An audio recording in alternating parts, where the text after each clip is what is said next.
Welcome back, everyone. So today is a special episode because we are making a gelato instead of a sorbet. So what are we making? Today we're working with one of probably the most iconic gelati flavors there are.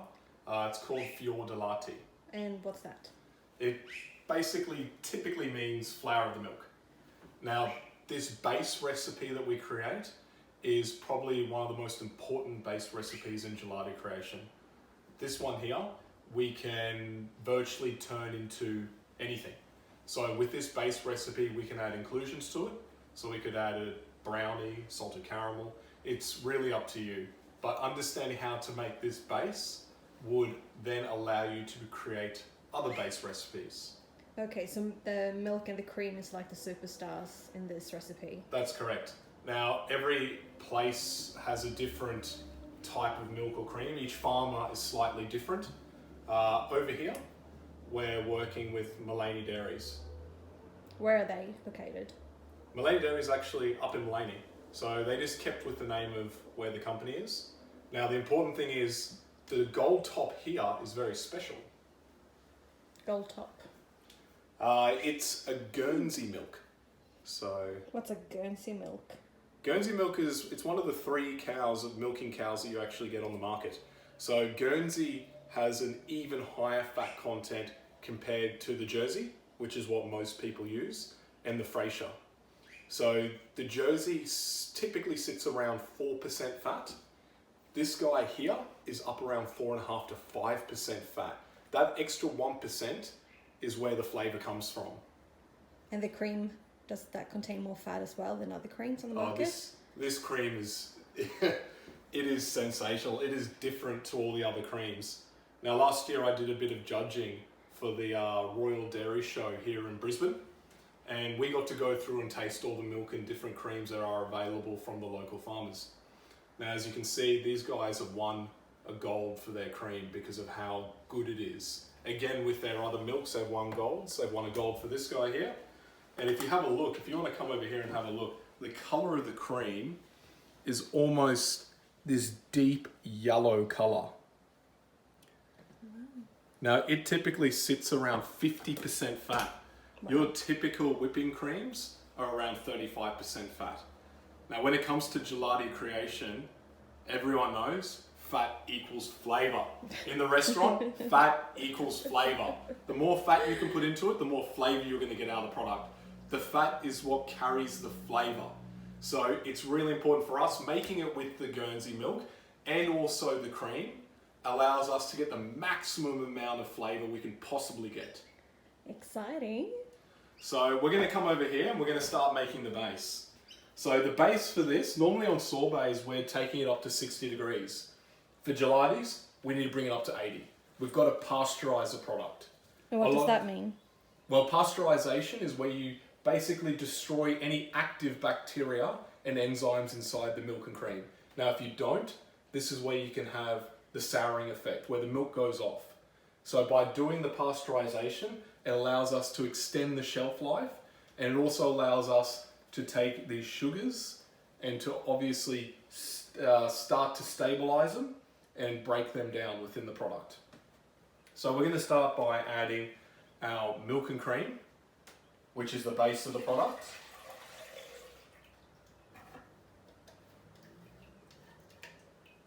And it's a great thing as well to support the local farmers. 100%. That's something that I've been very much taken as a part of my ethos. So for me, I worked in a lot of different restaurants overseas, worked in restaurants here. And for us, I think the most important thing is if we don't support the local farmers, our industry is going to basically collapse. Now, the next ingredient we put in here is inverted sugar. What's inverted sugar? Inverted sugar, now these things are a little bit more complicated. Inverted sugar is a sugar that has a slight amount of acid in it. So the point of inverted sugar is to help promote crystallization, and it helps with the freezing point of the product. So it means it doesn't freeze too hard, but when it also freezes, it basically makes small crystalline structure all the way through. Instead of making these big icy chunks, it makes a very smooth mouthfeel. So then we add all of our caster sugar, dextrose, skim milk powder, high heat skim milk powder to be specific, and then we also have our stabilizer. And these are products you need to get from Florentia, for example. Correct. You can't really find invert sugar in Woolies and Coles, I assume. You can find it in specialty boutique stores. You can find invert sugars and dextrose they use within beer production. So your local artisan beer maker might have dextrose, but invert sugar you can find specialty stores. But Florentia, the guys over here who have conveniently given us a lot of products as a partnership to create these videos, has a website set up where you can purchase all of this as a set amount, as a set item. So you can make gelato at home or in your restaurant or cafe. Correct. So that's the idea. These videos are to be able to give you the understanding of how to create the gelato with the recipe. And again, these pieces of equipment that we use, you may have different pieces of equipment, it's fine. It's just showing you we need to bring it up to a specific temperature while it blends. The same thing when you do the churning. When we churn the product, you might have a different machine to churn with, but that's okay as well. Because it doesn't have to be a professional batch churner. It could be a small little benchtop unit, which will also produce the same product.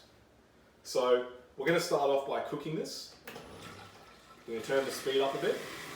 Now we've got to take this to 80 degrees. This is going to take a little bit longer than it does for the sorbets.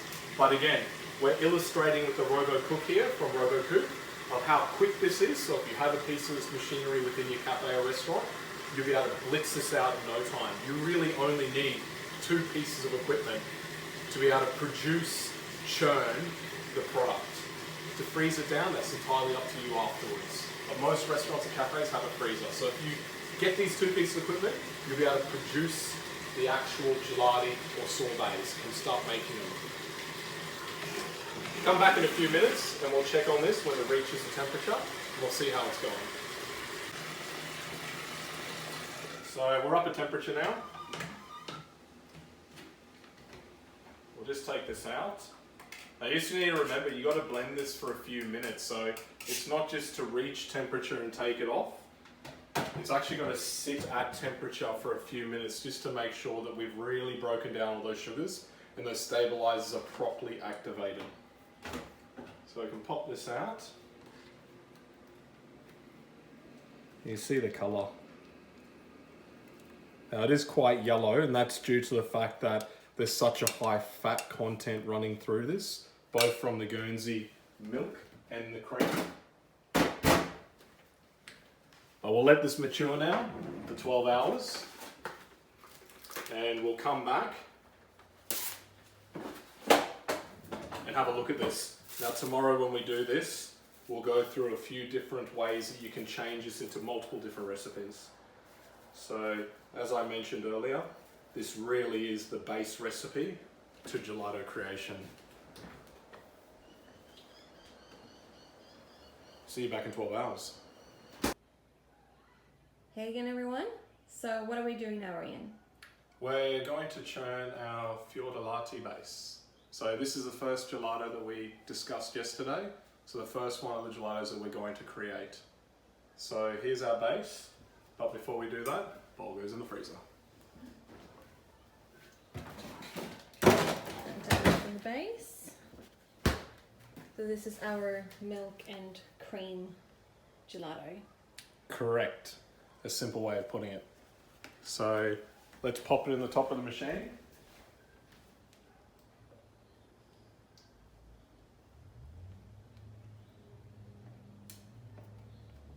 Now this time, as you remember from yesterday, we had to pasteurize this to 80 degrees.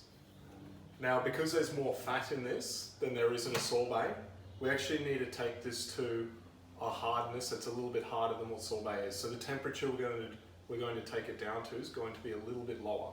So before we're doing it at -7, we're probably going to have to take this down to about -9, -10 on this machine. Now every machine is different and every churn time is different. But obviously if you've got a small home machine and you're doing this on, say a Breville, it's also going to take a lot longer to be able to churn the product into a nice consistency than it is if we were to make a sorbet base. So we'll get this started. We'll come back and we'll have a look at this when this is down about -10 so we can see the difference. Yeah, and I saw that you were making something else in the kitchen.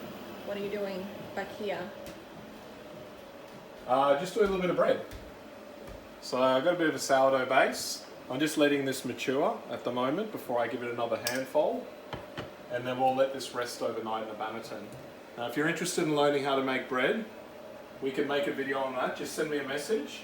And if everyone's really keen, I can show you the steps on how to make sourdough at home as well. I think that's a good idea. We'll see who's interested in it. Well, Let's come back soon and we'll have a look to see when this is at temperature.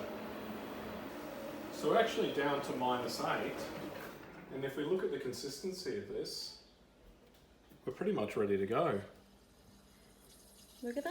On the Beautiful. larger batch churners, you normally have to take it down by quite a few degrees for a hardness that's a lot lower than what it would be normally. But it looks like on this little machine, it's able to achieve it. So take our mold out.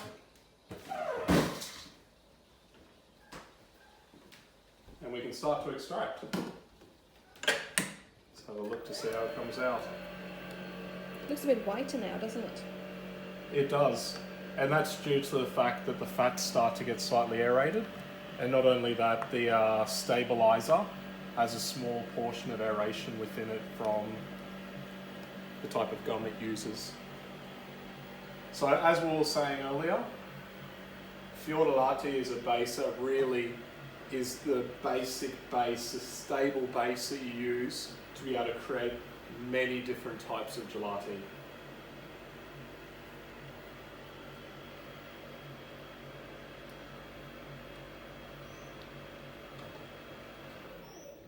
Beautiful.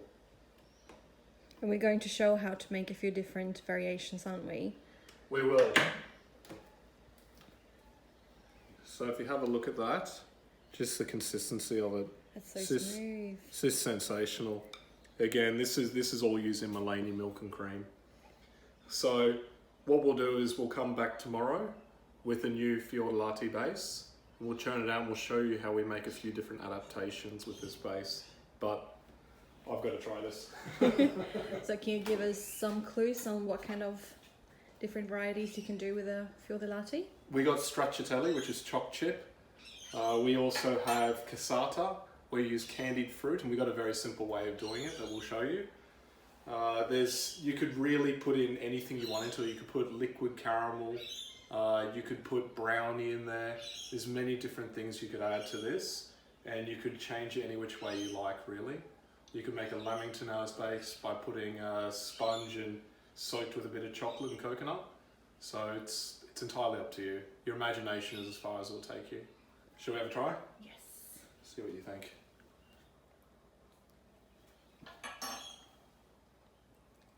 That's so good. It almost tastes a little bit like vanilla, but there's no vanilla in it.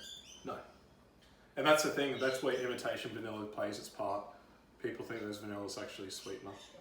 Yeah. But come back tomorrow and we'll have a look to see how we can change this into a few different ideas. So just subscribe, make sure you follow and keep watching the different concepts and ideas we're going to show you on how we can make different gelatis.